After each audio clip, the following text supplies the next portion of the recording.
ในประวัติศาสตร์กว่า 2,500 ปีของพุทธศาสนา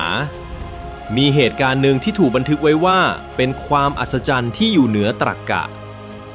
ภาพของพระสงฆ์จำนวน 1,250 รูปเดินทางมาจากคนละทิศคนละทางฝ่าพายุแดดและขุนเขาเพื่อมารวมตัวกันณวัดเวรุวันวิหารโดยที่ไม่มีจดหมายนัดหมายไม่มีสัญญาณบอกเหตุและไม่มีการวางแผนล่วงหน้าใดๆเราเรียกวันนี้ว่าวันมาฆบูชา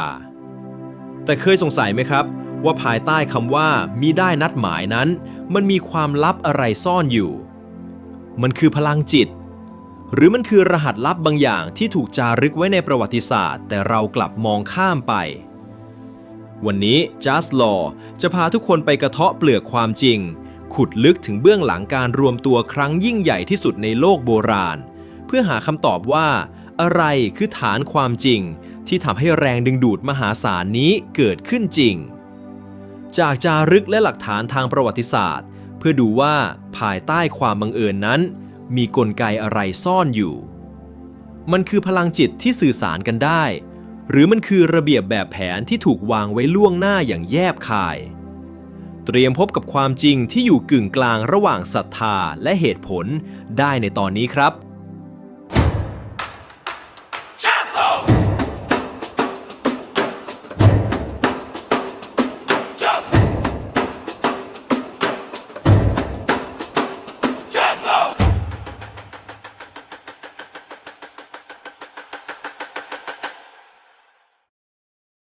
ทำไมต้องเป็น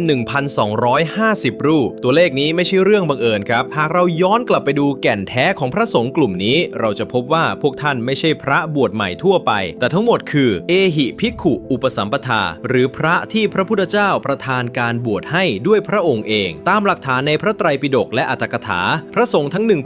1,250 รูปที่มาในวันนั้นไม่ใช่กลุ่มคนที่กระจัดกระจายแบบไร้ทิศทางครับแต่พวกท่านถูกแบ่งออกเป็น 2 กลุ่มใหญ่ที่มีโครงสร้างสังคมชัดเจนมากกลุ่มแรกคือชดิน3พี่น้องพร้อมบริวาร 1,000 รูปท่านเหล่านี้คืออดีตนักบวชลัทธิบูชาไฟที่ทรงอิทธิพลที่สุดในแคว้นมคธครับประกอบด้วยอุรุเวลากัสสปะนาทีกัสสปะและขยากัสสปะพวกเขาไม่ใช่แค่นักบวชธรรมดาแต่เป็นถึงระดับคณาจารย์ที่มีสิทธิ์เลื่อมใสมากมายการที่พวกเขายอมละทิ้งความเชื่อเดิมที่สั่งสมมาทั้งชีวิตเพื่อหันมานับถือพุทธศาสนาคือการสั่นสะเทือนวงการนักบวชในยุคนั้นอย่างรุนแรงที่สุดในขณะที่กลุ่มที่2คือบริวารของพระสารีบุตรและพระโมคคัลลานะอีก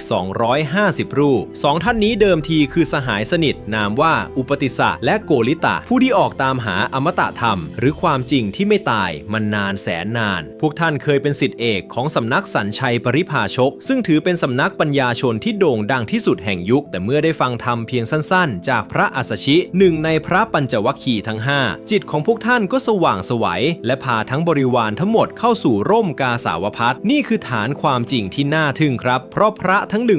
1,250 รูปนี้ไม่ใช่แค่พระสงฆ์ที่บวชใหม่แต่คือกลุ่มคนระดับมันสมองและผู้นำทางจิตวิญญาณของสังคมอินเดียโบราณการมารวมตัวกันของคนระดับนี้ในเวลาเดียวกันจึงเปรียบเสมือนการรวมตัวของเหล่ายอดฝีมือที่พร้อมจะเปลี่ยนหน้าประวัติศาสตร์โลกไปตลอดกาลนั่นเองครับและที่น่าสนใจไปกว่านั้นมีความจริงหนึ่งที่หลายคนมักจะมองข้ามไปคือพระกลุ่มแรกอย่างพระปัญจวัคคีย์ทั้ง5รูปไม่ได้ถูกนับรวมอยู่ในเหตุการณ์นี้ครับนั่นเป็นเพราะในเชิงประวัติศาสตร์ตัวเลข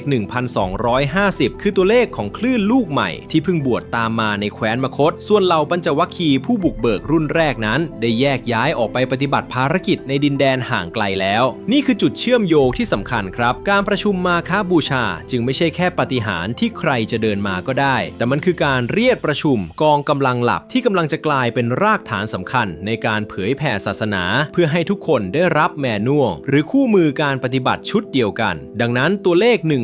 1,250 จึงไม่ใช่แค่จำนวนคนแต่คือสัญลักษณ์ของการจัดระเบียบองค์กรครั้งใหญ่ในโลกโบราณที่พิสูจน์ว่าศรัทธาสามารถสร้างระบบที่ทรงพลังยิ่งกว่ากองทัพใดๆในยุคนั้นเสียอีกทั้งหัวใจสำคัญที่ประวัติศาสตร์บอกเราคือท่านเหล่านี้เคยเป็นเจ้าลัทธิและนักบวชระดับปัญญาชนมาก่อนครับพวกเขาไม่ใช่ชาวบ้านทั่วไปที่บวชตามประเพณีแต่เป็นก ลุ่มคนที่มีระเบียบวินัยสูงและคุ้นเคยกับการประชุมรวมตัวตามปฏิทินดาราศาสตร์อยู่แล้วในยุคโบราณวันเพ็ญเดือน3หรือวันมาฆะคือวันที่นักบวชเกือบทุกลัทธิในอินเดียจะถือโอกาสทำพิธีล้างบาปซึ่งเปรียบเหมือนรหัสลับที่รู้โดยทั่วกันเมื่อถึงเวลาดังนั้นการที่พระสงฆ์กลุ่มนี้จะเดินทางมาหาพระพุทธเจ้าในวันสำคัญตามตารางเวลาเดิมของพวกเขาจึงเป็นเรื่องที่มีน้ำหนักทางประวัติศาสตร์อย่างยิ่งครับ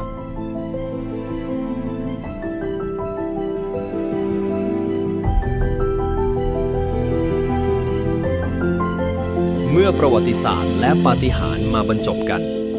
สิ่งที่เกิดขึ้นต่อมาคือการประกาศโอวาทปาติโมกข์ถ้าเราตัดเรื่องปาฏิหาริย์ออกไปนี่คือจุดเชื่อมโยงที่สำคัญที่สุดในเชิงการบริหารจัดการครับพระพุทธเจ้าทรงใช้โอกาสนี้ในการวางอุดมการณ์และวิธีการให้เป็นมาตรฐานเดียวกันการไม่ทำชั่วการทำความดีการทำจิตใจให้บริสุทธิ์นี่คืออัลกอริทึมหรือสูตรสำเร็จในการเผยแผ่ศาสนาที่ไม่ว่าพระรูปไหนจะไปอยู่ที่ไหนของโลกก็จะพูดเรื่องเดียวกันนี่คือหลักฐานว่าการมารวมตัวกันครั้งนี้ถูกจัดเตรียมมาเพื่อเป็นจุดเปลี่ยนของประวัติศาสตร์มนุษยชาติอย่างแท้จริงครับ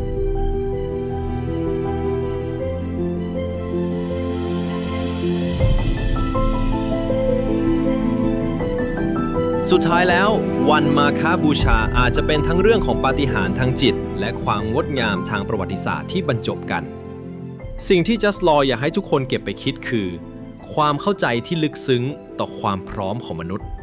เมื่อคนที่มีอุดมการณ์เดียวกันมารวมตัวกันในเวลาที่ใช่สิ่งที่ยิ่งใหญ่กว่าปาฏิหาริย์ย่อมเกิดขึ้นเสมอความบังเอิญอาจเป็นเพียงชื่อที่เราใช้เรียกเหตุผลที่ซับซ้อนเกินกว่าเราจะเข้าใจในตอนนั้นคุณล่ะครับเชื่อในเรื่องการนัดหมายที่ไม่ได้พูดหรือเชื่อในการวางแผนที่ยอดเยี่ยมของคนโบราณมากกว่ากัน